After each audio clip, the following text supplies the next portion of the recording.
கள்ளக்குறிச்சி விஷச்சாராய வழக்கில் மேலும் 3 பேரை கைது செய்து சிபிசிஐடி அதிரடி.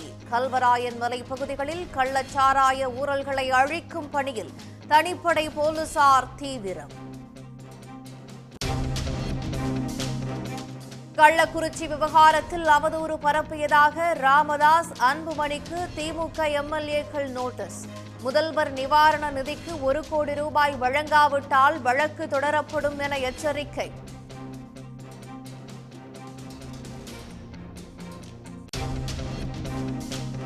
சேலம் பெரியார் பல்கலைக்கழக புதிய துணைவேந்தர் தேடுதல் குழுவை நியமிக்காமல் ஆளுநர் RN ரவி காலதாமதம்.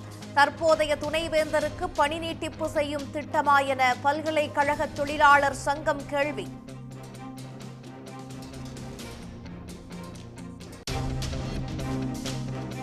ஒன்றிய அரசை கண்டித்து ராமேஸ்வரம் மீனவர்கள் இன்று வேலை நிறுத்தம். இலங்கை சிறையில் உள்ள மீனவர்களை விடுவிக்க வலியுறுத்தல்.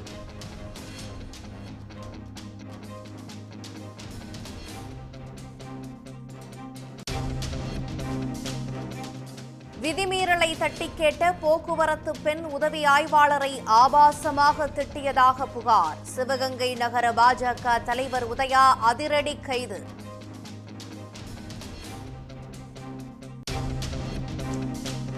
நீட் முறைகேடு வழக்கில் பீகாரில் மேலும் 5 பேர் கைது. சிபிஐ வழக்கு பதிவு செய்துள்ள நிலையில் பொருளாதார குற்றப்பிரிவு போலீசார் நடவடிக்கை.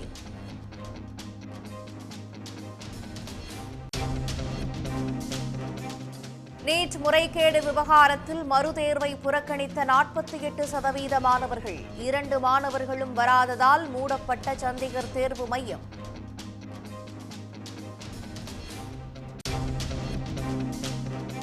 துணை சபாநாயகர் பதவிக்கு கொடிக்குன்னில் சுரேஷ் போட்டி. இந்தியா கூட்டணி கட்சிகள் முடிவு என தகவல்.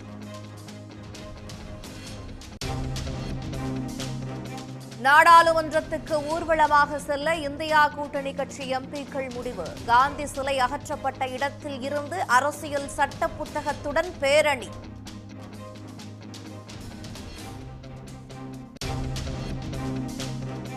நாள்தோறும் அவதூறுகளை சந்தித்த போது வயநாடு மக்களின் நலவற்ற அன்பே கேடயமாக பாதுகாத்தது.